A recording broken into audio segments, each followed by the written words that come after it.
John Hassinger has been with this team for 4 years. For 3 of those years, he has had a fan who has encouraged him, a fan who has disciplined him, and a fan who has been a friend to him. This week, Coach Rager called me and asked if he could say a few words about Johnny Hassinger. And so I said that would be fine with me.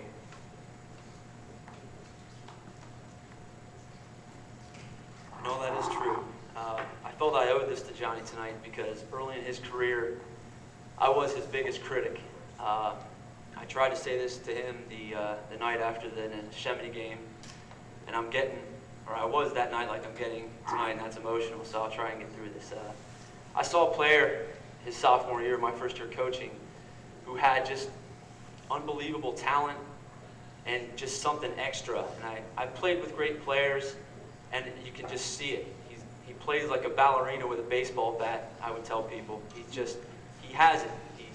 He's graceful on the ball, but he'll run through you as well. And I saw this greatness, and early in Johnny's career, as young men were, and I was as well, we were a little irresponsible and maybe let our attitude change us. And you know as well as I do, the worst thing in life is a waste of talent. And I looked at Johnny as my project, I guess, for lack of a better term.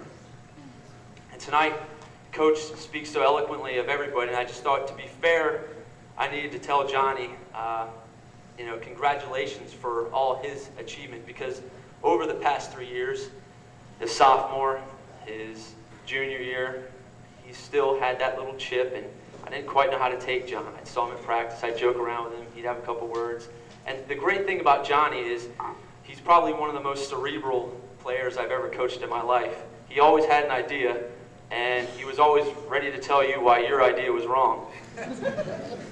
But I respect that about him. He was like I can't even explain. You couldn't get mad at him. I could never get upset with him, but I wanted to see what this player could become. And I thought this year he developed into that player, and he's, for lack of a better term, scary good. To watch him in the playoffs, we talk so often about when the season went on and players got hurt.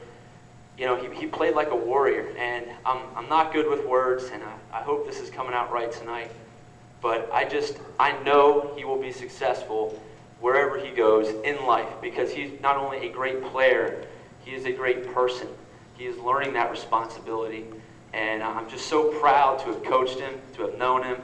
I'm going to miss just playing one-on-one and beating on him or joking around with him. He's just a fantastic and charismatic individual. The only request I have for Johnny before I turn it over to Coach and he can say the wonderful words about you is, before you go to college, okay, before you make that trip, before the car is packed, I want you to call me, okay? We're going to go get your physical, all right? For 3 years, this kid never came in with a physical on the first day. His senior year, I'm like, oh, he'll have it this year. No, he didn't. And the second thing, right after we go to the doctor's office, we're going to get you the loudest, largest alarm clock that has ever been made. And I just pray that the West Virginia coach either has evening practices or has a wake-up call for you. It's the only thing I can think of, man. You had a great season. You deserve every accolade you earned. And like I said, it's such a pleasure to coach you. You've become a fine young man in front of our eyes.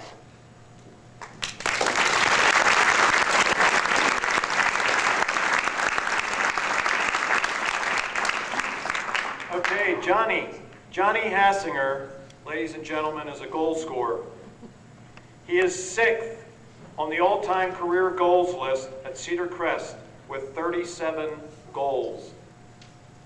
He is 4th on the all-time point leaders board with 111 points. He holds the record for points scored as a freshman, 24. He holds the record for points scored as a sophomore, 23.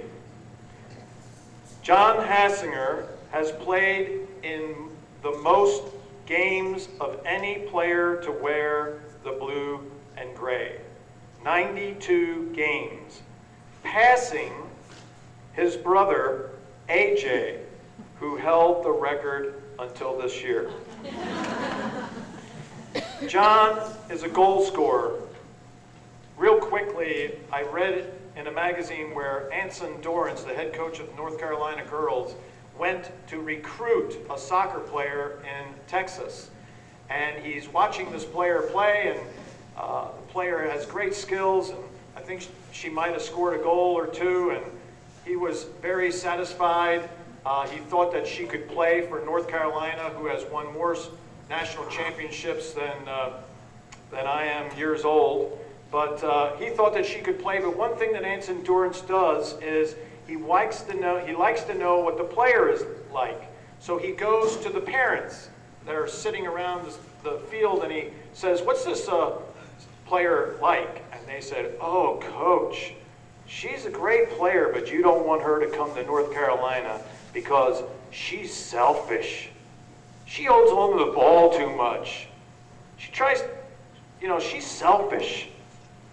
Well, that's exactly what Anson Dorrance wanted to hear.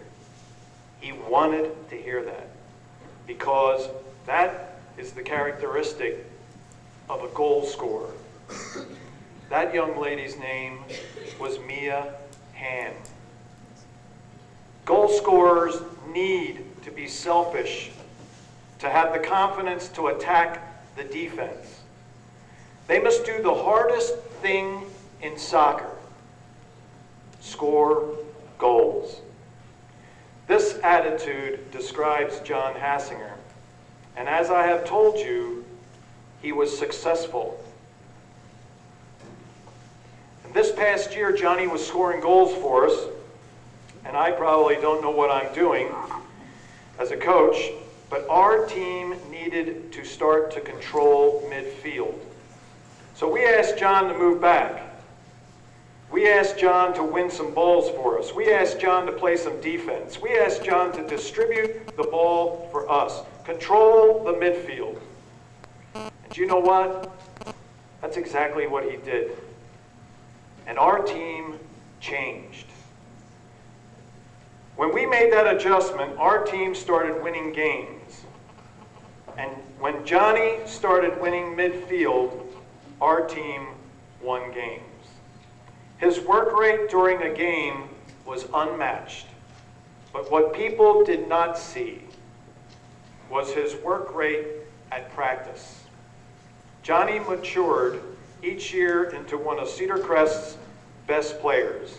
And it was my pleasure for me to have coached Johnny for the past 4 years. Johnny Hassinger.